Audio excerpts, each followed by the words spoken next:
What's up, dudes? What's up? I'm, I don't know. He's Captain Gimpy. I'm Zenburo. What? Yeah. We saw a movie, Yes, as we we did. usually do, and we saw White Boy Rick. Yeah. Yeah. So the basic synopsis of this film is it chronicles the rise of a teenager in Detroit, Michigan, named Rick. You were gonna say Michigan, Yeah, Detroit. Okay, yeah. Detroit, Michigan, Yeah. as you guys know, hasn't been in good shape since the automotive industry committed a mass exodus from that part of the country. Yep. Leaving tons of people jobless. And so that's kind of the cultural backdrop behind which all of this takes place. Yeah, it starts in 1984, Yeah. and the story goes up until 1987, I think. Yeah. Yeah. So yeah, it stars Richie newcomer Merritt. Richie Merritt, Belle Powley, Matthew McConaughey. Matthew McConaughey, Yeah. and Jennifer Jennifer. Jason Leigh, who is in Netflix's Atypical, Yep. and I forgot the other dude. Brian Tyree Henry. He plays a corrupt narcotics officer. From the Detroit State Police. Right. And Rory Cochran plays a FBI agent. The male FBI agent. Yeah. Okay, cool. Yep. Got that out of the way. Yeah. So, about the movie, if you guys have seen any trailers for this at all, I was thinking it would be kind of like the Doogie Howser of drug dealers meets Grand Theft Auto, Vice City, or Liberty City Stories. Right. And you would get to see like a Scarface-esque kind of rise to power and then a decline and then it all goes to crap. Yeah. The movie looked funny based on the trailer, and that's what I had going into this. Same. Did we get that? No, not exactly. I still don't know where I stand on this. So, there are things I liked. Yeah. So, the costume design and the set choices and all that stuff made me feel like I was back in the mid-'80s. Yeah, and they had played popular 80s songs. So, yeah. Yeah, so the ambiance was dead on. Yep. There was a shot in the opening sequence of the movie that reminded me of that long Steadicam in-camera montage scene from, I believe it was Goodfellas. Yeah. And I was like, oh, it's going to be awesome. And then they cut that shot short. Yeah. And then I was like, oh, okay, I see. One of the things I was going to bring up is that every funny scene in this movie was put in the trailer. Yeah. So what does that do to this film? What it does is it removes any emotional texture or variance from the film and makes it a really somber experience, which is fine, except in order for me to buy into these types of stories, I need to feel other things before I start feeling sad. Right, there needs to be an anchor. For example, the focal point of this story, it's almost like a father and son tale where Rick goes through these experiences, and there will usually be a scene where he and his dad are talking, and then either Rick's trying to convince his dad, like, oh, what I'm doing, like I'm doing this for the family, or am I doing this to, like... Or his dad's trying to convince Rick to do something. Yeah. And they're both named Rick. One is junior, the other is senior. Yeah. It's an interesting dynamic.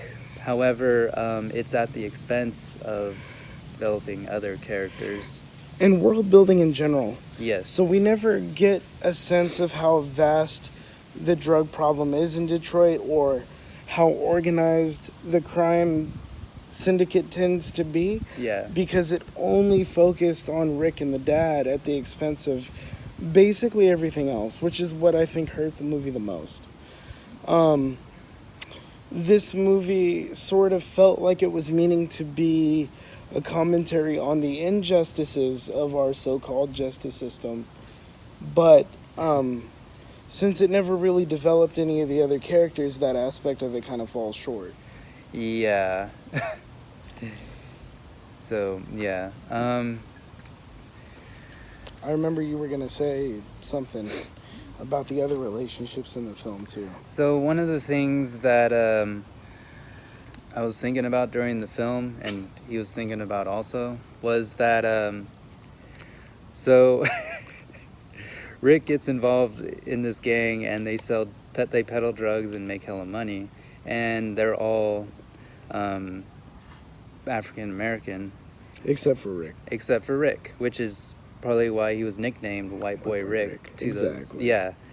And another thing about the story is like I said, we see his father and him talk. We also see his family. His sister, she gets deep into drug addiction. Yeah. And that becomes a sort of subplot in the film. But the African American characters we're introduced to, they never develop as actual characters. Right. They're more like they're ornaments or set pieces or plot devices. right, like Rick's relationship to the main boss in the drug ring. He's not really that well developed. The only thing we really get to see is when he loses his basically his shit. Right, and he has a best friend named Boo, right? Right. And they've known each other presumably for years, but we never really see that many interactions between him and Boo. Only a couple times, like when they're at the drive-in theater or they're at the wedding Right. in the movie, between one of the mayor's relatives and some other corrupt individual Yeah. who was basically unnamed, as far as I remember. Yeah, they never really named that person. So what does that mean about our opinion of the film? Interesting question. Before we get onto that, I do want to mention a couple things that I liked. I thought, for the most part, Richie Merritt's performance was really strong. If he continues acting the way that he did in this film, I think he'll go pretty far. I will say that there were a couple scenes where he lost his black scent, and that was a story piece because Right. one of the characters in the film, the boss, Yep.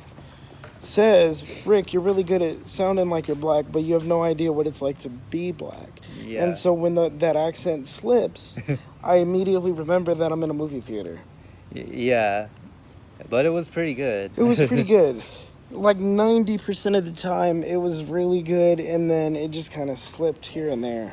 Yeah, Matthew McConaughey, Dude, you he's could pretty hardly good. tell it was Matthew McConaughey. So, I mean, the acting in this film was pretty good. The problem is for me, pacing and lack of world building. I would have to agree with that. And that's, I don't know. I guess I would recommend you pass on this one. Interesting. You know what? I'd say Redbox it. Really? Yeah. Interesting. I will not say go pay money to see it though. I mean, $150 or $2 or whatever for a Redbox, whatever they charge now. Yeah. Yeah, that doesn't sound like a bad proposition. Yeah. I'd probably make a movie night of it and go back and rewatch a movie like Scarface, or even a silly movie like Gringo. Yeah. You know what I mean? To Yeah. kind of throw in there, mix it up a little bit, and you gotta be a fun night. Yeah, because one of the things that you mentioned was that there is there's just one emotional note throughout the film. Yeah. Yeah, we don't really get to see Rick and his dad loosen up and have fun, or like see the relationship between he and his sister. Or we don't even realize that Rick has a mom, other than by Yeah. mention. Yeah. So a lot of this stuff remains undeveloped, which means that it's difficult to buy them as real people, even though they were real people. Yeah. And are. Yes. I mean, yeah. So I guess that's our opinion of the movie, guys. Yep. I'm supposed to say like, comment, and subscribe. But I'm usually pretty bad at it.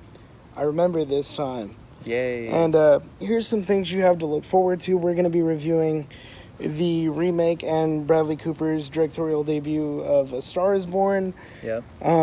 What else were we going to see? We're gonna see.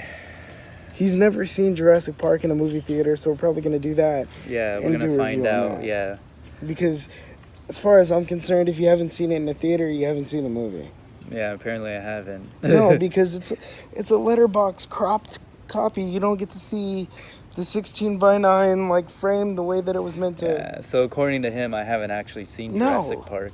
Yeah, you haven't Even seen though Jurassic I had Park. VHS Nope. tapes. Nope, doesn't count. So yeah, Jurassic Park. There are a lot of movies coming out in October. There's at least 4 that I'm sure we're gonna go see. Yeah. So there's lots of cool stuff coming up, and I hope you guys stick around. Yep. Until then, just like Roger Ebert used to say, we'll see you at the movies. See you at the movies. What's up, dudes? You just watched our review of White Boy Rick. We were expecting something a little bit different from this movie, as I'm sure you guys can tell. But if you want to go see the movie, don't let anybody tell you not to go see it. If you really want to see something, just go. I hope you guys will stick around for our upcoming reviews. I'm looking forward to A Star Is Born. It's 3 days before my birthday. So, happy birthday to me. And I'll see you at the movies.